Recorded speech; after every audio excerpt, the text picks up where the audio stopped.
गंगे च यमुने चैव गोदावरी सरस्वती नर्मदे सिंधु कावेरी जलेस्मिन् सन्निधिं कुरु.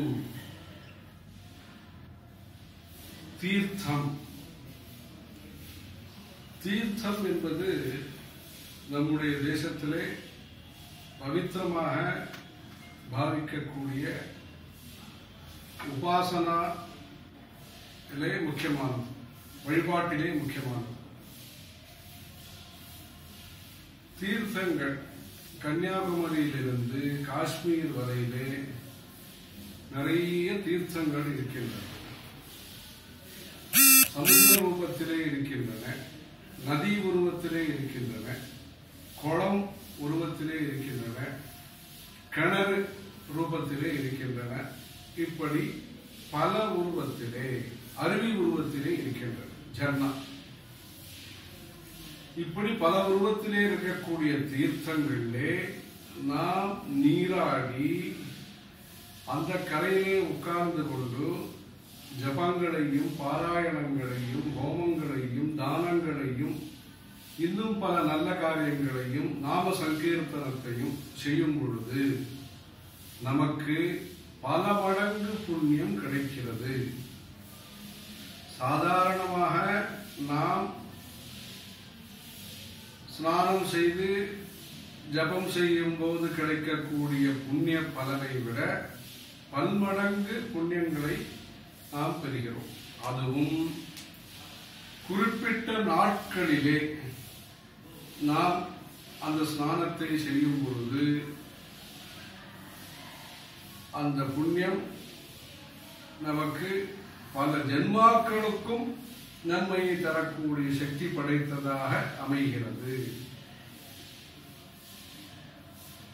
அந்த தீர்த்தத்திலே பல தெய்வங்களும் त्रयस्त्रिंशत् कोटि देवता सेवित श्री कामाक्षी देवी सनाथ श्रीमदे काम्रनाथ श्री महादेवी सनाथ श्री अस्तिगिरिनाथ எல்லாம் சொல்கிறோம்.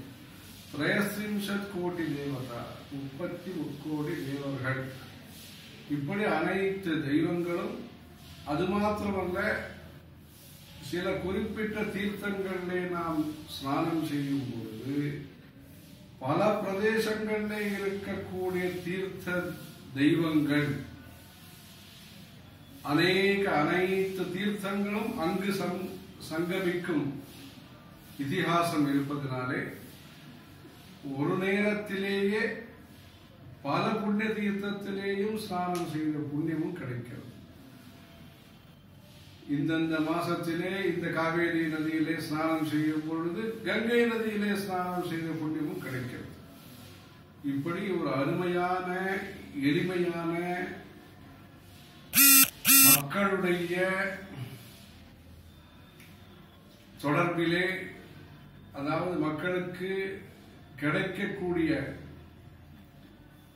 நிலையிலே இந்த தீர்த்த ஸ்நானம் அமைந்திருக்கிறது. கோவில்களுக்கு சென்று சுவாமி தரிசனம் செய்து பிரதட்சணம் செய்து நமஸ்காரம் செய்து தியானம் செய்து புண்ணியத்தை பெறுகிறோம்.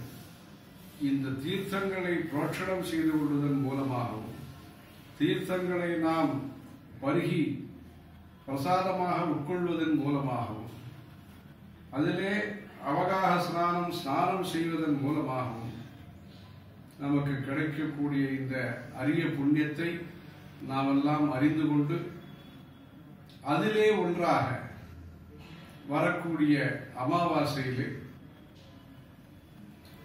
அமார்க்கபாத ஸ்ரவணே யுக்தாச்சேத் புஷ்ய மாகயோகோ என்பதாக அமாவாசை, ஞாயிற்றுக்கிழமை, வியதிபாத யோகம், ஸ்ரவண நட்சத்திரம் இவைகள் புஷ்ய மாதத்திலேயோ மாக மாதத்திலேயோ காலை நேரத்திலே உதய வியாப்தி ஔதீகமாக இருக்கக்கூடிய நிலையிலே அர்த்தோதயம் என்பதாக குறிப்பிடப்பட்டு அதிலே ஒரு சின்ன மாறுதலாக சேர்க்கையாக இதே व्यतिपात योगम अमावास्यै சிரவண நட்சத்திரம் திங்கட்கிழமை வருமானால் அந்த புண்ணிய காலத்தை மகோதயம் என்றும் குறிப்பிட்டு இந்த ஸ்நானத்தை விசேஷமாக குறிப்பிட்டிருக்கிறார்கள். இதையும் இந்த சமுத்திர ஸ்நானத்தை நாம் க்ஷேத்திரங்களிலே நாம் செய்ய வேண்டும். இப்படி செய்வதன் மூலம் நாம் பல கோடி சூரியன்கள் அந்த ஒரு என்ன ஒரு பிரகாசமோ என்ன ஒரு தேஜஸோ என்ன ஒரு அனுகிரகமோ அந்த அளவுக்கு நாம் அந்த சூரிய அனுகிரகத்தையும் சரி அந்த தோஷ நிவர்த்தியும் சரி நமக்கு ஏற்படும். இந்த ஸ்நானம் சில வருஷத்திற்கு முன்பாக நம்முடைய பெரியவர்கள் அங்கு வேதாரண்யத்திற்கு வந்து பூஜைகளை செய்து சந்திரமௌலீஸ்வர பூஜையை செய்து பிரதோஷ பூஜையை செய்து திருவாரூரிலிருந்து வேதாரண்யத்திற்கு வந்து பிரதோஷ பூஜை செய்து அமாவாசை என்ற காலையிலே சங்கல்பம் தானங்கள் அனைத்தையும் செய்து விசேஷமாக நீராடி இதனுடைய முக்கியத்துவத்தை உலகமறிய செய்தார். இது மாத்திரமல்ல, அந்த காலத்திலே 100 வருஷத்திற்கும் முன்பாக அப்பொழுது இருந்த பெரியவர்கள் கும்பகோணத்திலிருந்து கிளம்பி அந்த வேதாரண்யத்திற்கு வந்து ஸ்நானம் செய்திருக்கிறார்கள். இப்படியாக இது ஒரு பரம்பரையாக அனுஷ்டிக்கக்கூடிய வைதீகமான சாஸ்திரியமான சரளமான சகஜமான ஜனங்களுக்கு புண்ணியத்தை அள்ளித்தரக்கூடிய இந்த புண்ணிய காலமாக விளங்கி வருகிறது. ஆகவே மக்கள் அனைவரும் இந்த புண்ணிய காலத்திலே பிப்ரவரி 4ஆம் தேதி ஆங்கில மாதப்படி அதற்கு பிறகு 10ஆம் தேதி வசந்த பஞ்சமி என்கிற புண்ணிய காலமும் வருகிறது. அன்றைக்கு சரஸ்வதி பூஜை செய்தால் விசேஷம்.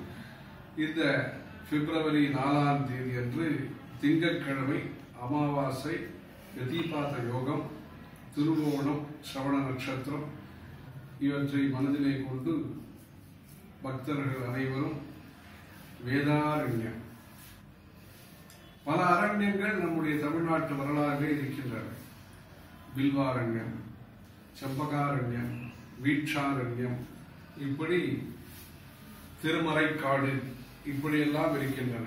அதிலே வேதங்களின் பெயரால் இருக்கக்கூடிய இந்த வேதாரண்யம் புண்ணிய தீர்த்தம். அங்கேயும் குளம், திருக்குளம் இருக்கிறது.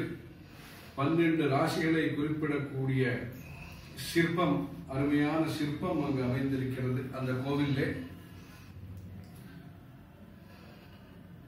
ராமர் சஞ்சாரம் செய்த இடத்திலே ஒன்றாக அந்த கோடிக்கரை கருதப்படுகிறது. ராமபாதம் அங்கு இருக்கிறது. இப்படி வேதாரண்யம் என்கிற விசேஷ தீர்த்தத்திலே ராமபிரான் பாதம் பட்ட அந்த கஷேத்திரத்திலே மக்கள் அனைவரும் சென்று புண்ணிய தீர்த்தங்களிலே நீராடி சில இடத்திலேதான் தினசரி ஸ்நானம் செய்வதற்கு சமுத்திரத்திலே அனுமதிக்கப்பட்டிருக்க. பொதுவாக சமுத்திர ஸ்நானம் என்றால் நாம் முன்பாக ஸ்நானம் செய்ய வேண்டும். ஆச்சமனம் உப்பில்லாத நீரினால், அதாவது கரையிலே இருக்கக்கூடிய தீர்த்தத்தை கொண்டு நாம் ஆச்சமனம் செய்ய வேண்டும், சங்கல்பம் செய்து கொள்ள வேண்டும். ராமேஸ்வரம், வேதாரண்யம் போன்ற இடத்திலேதான் அந்த ஒரு விசேஷமான பலிதங்கள் சொல்லப்பட்டிருக்கின்றன. ஆகவே இந்த மகோதய புண்ணிய காலத்திலே, இதை மகத்துவபூர்ணமான இந்த புண்ணிய காலத்திலே, மகத்துவம் வாய்ந்த இந்த புண்ணிய காலத்திலே பக்தர்கள் வேதாரண்ய சுவாமியை தரிசித்து அந்த தீர்த்தத்திலே ஸ்நானம் செய்து ராமர் பாதம் பெற்ற இடத்தையும் கண்டு தரிசித்து புண்ணிய பயனை மேன்மேலும் பெறுவதற்கு முயற்சிக்க வேண்டும். அது புராண பிரசித்தி மாற்றமல்ல. தமிழத்திற்கு இரண்டு கண்கள் என்று சொல்லக்கூடிய சைவம் வைணவம் இதிலே இறைவனால் அடியெடுத்து கொடுக்கப்பட்ட ஞானப்பால், அம்மனுடைய ஆசீர்வாதத்தோடு ஞானப்பாலை பருகிய தோடுடைய சிறியன் என்று பாடக்கூடிய ஞானத்தோடு சம்பந்தம், திருஞானம், சாதாரண ஞானம் அல்ல, மெய்ஞானம். அதனால் திரு என்று கௌரவம். அந்த சம்பந்தர் பாடல் பெற்ற ஸ்தலமாகவும் ஸ்தல புராணம் உடையதாகவும் இந்த வேதாரண்யம் விளங்கி வருகிறது. ஹர ஹர சங்கர, ஜெய ஜெய சங்கர.